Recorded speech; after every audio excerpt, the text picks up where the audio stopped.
Le Seigneur a formé l'homme, le premier. On parle de lui comme le primordial. Il avait une épithète dans le concept primitif juif, c'est Adama. Adama, l'homme tiré de la terre. Mais c'est pas seulement ça. Adama est un peu complexe parce que certes, Dieu a formé a donné forme à une intelligence sur la base de la terre qui est vie. Mais comment ça se passe? C'est que Dieu passe par un processus, une démarche pour former l'intelligence à partir de quelque chose de trop vide. On dit bien que il a soufflé, en hébreu, une pêche. Il a soufflé un feu. Il a modelé la terre, il a soufflé un feu. Mais pêche, c'est ce souffle en réalité qui anime la terre afin que cette terre devienne le premier être, Adam. Or, le premier être, Adam, en réalité, n'était pas n'importe qui. Souvenez-vous que, parce que quand on dit prophétiser, prophétiser veut dire parler de la part de Dieu. Dans sa forme la plus triviale. Adam parlait avec Dieu. Et Adam annonçait aux animaux le programme de Dieu. Parce que Adam avait été établi sur la terre, le gouverneur de la terre. Et c'est par lui que Dieu passait pour organiser la logique de toutes choses sur la terre. Donc, puisque Dieu est un Dieu de respect, c'est comme dans une organisation. Il y a des éléments que pour passer à un de tes subalternes, on ne va pas te sauter. On te transmet l'information. On te transmet l'information. Maintenant, c'est toi qui passes l'information à tes subalternes. Effectivement que Dieu passait par Adam pour prophétiser aux autres êtres sur la terre la conduite que Dieu attendait d'eux. C'est pour cela que tu remarques très bien en Genèse, à partir du chapitre 2, Dieu dit à Adam, vous pouvez manger de tout, mais vous ne mangerez pas de ceux. Donc va dire à Ève, va dire aux autres que vous ne mangerez pas. Le fait de partir dire ce que Dieu lui dit directement, c'est ce qu'on appelle la prophétie. Ça, prophétiser, parler de la part de Dieu puissant.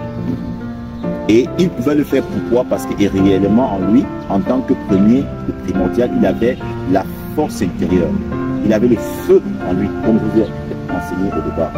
Il avait le feu en lui qui lui permettait de le faire.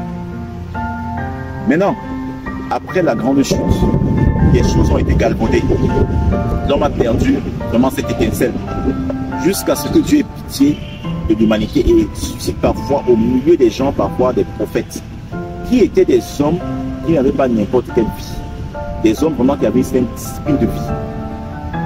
Mais ce qu'il faut comprendre aussi, avant que je me confuse, c'est qu'il est écrit dans les textes mystiques, Dieu ne se répand pas des dons qu'il fait. Ça veut dire que quoi? Ça veut dire qu'après la grande chute, les hommes, même qui ne se construisaient plus en termes de conscience, ont gardé quelque chose du premier Adam. Notamment cette capacité de pouvoir parler de Dieu, même sans être dans la présence de Dieu. D'où tu verras à un moment de l'histoire apparaître ce qu'on appelle les devins. Dans l'histoire de Dieu. Ce n'est pas maintenant qu'on parle des devins, qu'on parle à l'époque, dans les temps anciens, on parle des oracles. Et on parle d'eux comme étant les oracles de Dieu. Il y a des capacités naturelles qui sont héritées de Adam, mais que le démon est venu pervertir maintenant dans le sens. Parce que autant tu peux être sensible à Dieu, autant tu peux être sensible au démon.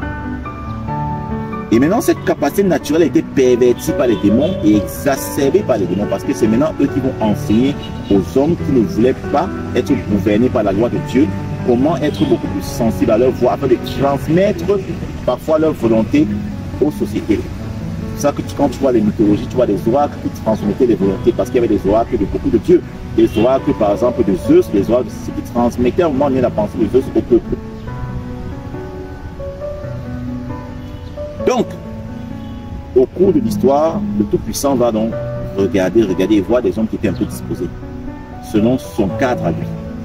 Et il va donc donner encore, réactiver cette grâce à ces hommes-là pour qu'ils puissent avertir le grand nombre de sa part. Leur dit parfois des choses à venir, des fléaux à venir, des conséquences à venir. Or, tu remarqueras que les vrais prophètes contrairement aux oracles qui sont des diseurs de bonne aventure. Tu vois, en français, quand on dit diseurs de bonne aventure, ça veut dire que des gens qui ne vont jamais te prévenir parfois sur de réels malheurs. Or, quand on parle du réel malheur, c'est un gros ensemble qui est très complexe. Parce que le réel malheur vient d'abord de la déchéance humaine par rapport à la communion entre lui et Dieu. C'est ce qu'on appelle la mort spirituelle. Or, les diseurs de bonne aventure ne vont jamais te parler de la mort spirituelle de cette façon. On va plutôt te parler de la mort physique. Et ça qui effraie parfois les gens, uniquement. Or, la mort physique n'est pas la cessation de toute chose. Parce que tu peux mourir physiquement et penser que tout sera, tu vas être dans la paix, comme les gens ils souhaitent que la paix soit sur lui. Pourtant, la vraie mort commence par la mort spirituelle. Et c'est ce qui a commencé avec Adam et Dieu. Quand Adam a transgressé le commandement de Dieu, la Bible te dit qu'il y a eu une mort qui atteint directement Adam. Au point où Dieu l'a chassé de sa présence. Et est-ce que Adam ne continue pas de vivre? Tu vois que tu peux être mort spirituellement, mais tu vis physiquement. Voilà. Or, les oracles donc, qu'on appelle les diseurs de bonne aventure, certes qui avaient sur ces capacités à pouvoir lire dans le surnaturel, annoncer uniquement aux gens des trucs qui ne vont pas réellement leur pousser au questionnement spirituel par rapport au programme de Dieu, mais plutôt au questionnement spirituel par rapport au programme des dieux. Les dieux comme les démons, parce que derrière ce que tu vois, les dieux, c'est les démons en fait, c'est écrit dans les Écritures. Du coup, quand le temps va avancer, tu vas voir, on parle de Shem qui devait venir comme étant le prophète, qui devait susciter d'autres prophètes afin d'avertir les hommes. Quand le temps arrivé, Dieu a cristallisé une nature, Jésus-Christ, le Seigneur.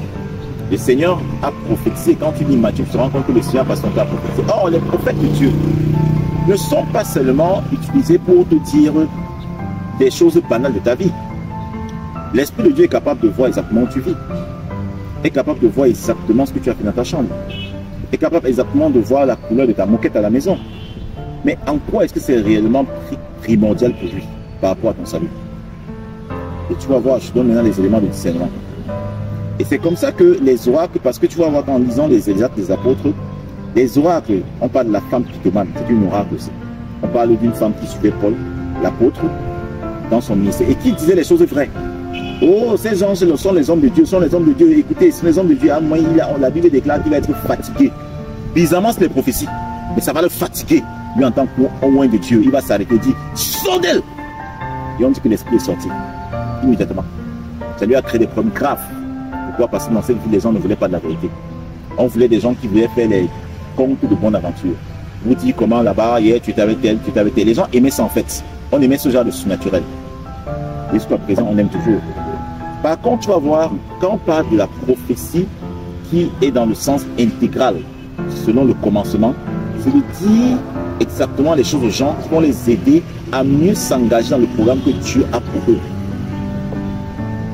Leur montrer les éléments de langage, leur donner les éléments de langage de Dieu pour qu'ils puissent en réalité sauter déterminer dans le plan parfait que Dieu a pour eux. C'est la prophétie dans toute sa splendeur. Alors, si tu me comprends bien, tu vas te dire, mais en quoi donc est utile que quelqu'un vienne aujourd'hui me dire comment la moquette de ma chambre est rouge? Ça t'aide exactement en quoi dans le programme que tu as pour toi. Mais par contre, Dieu peut te parler d'un problème que tu as eu depuis et te sortir une historique et te dire comment, voilà, ce problème a créé un problème plus grave qui vous empêche de prendre conscience par rapport à son programme à lui, qui a engendré la mort, qui ne voulait pas parce que les gens meurent prématurément. Or, il aurait voulu que vous puissiez avoir du temps de l'équité pour changer de mentalité. Là encore, c'est possible. C'est des prophéties venant parfois de Dieu. Donc, ce que je veux que tu comprennes, c'est que, effectivement, le Seigneur peut passer par une personne consacrée à lui pour dire des prophéties, comme les dieux peuvent passer par une personne non consacrée pour aussi dire des prophéties. Et qui donc écouter? Il faut écouter des personnes qui, dans leur vie d'abord, honorent le Dieu que toi tu as envie de craindre. Ça ne sert à rien si quelqu'un veut te dire des choses vraies. Et dans sa vie, il n'a pas une scène ascèse spirituelle pour Jésus-Christ. Ne l'écoute jamais, parce que cette prophétie va te lier. La prophétie n'est pas seulement comme tu vois là. La prophétie a une dimension que tu ne peux pas voir. Nous qui avons les yeux mystiques, on le voit. Je vous ai dit un jour, j'ai eu une vision comme ça, je parlais. Je me rendais compte que les propos que je sortais, c'était en fait comme un lien en or qui liait. La prophétie lie, hein. Lisez les prophètes, ils vont vous le dire. Si tu écoutes une prophétie qui n'est pas envoyée par le Dieu vivant, ça va te lier à une fausse espérance.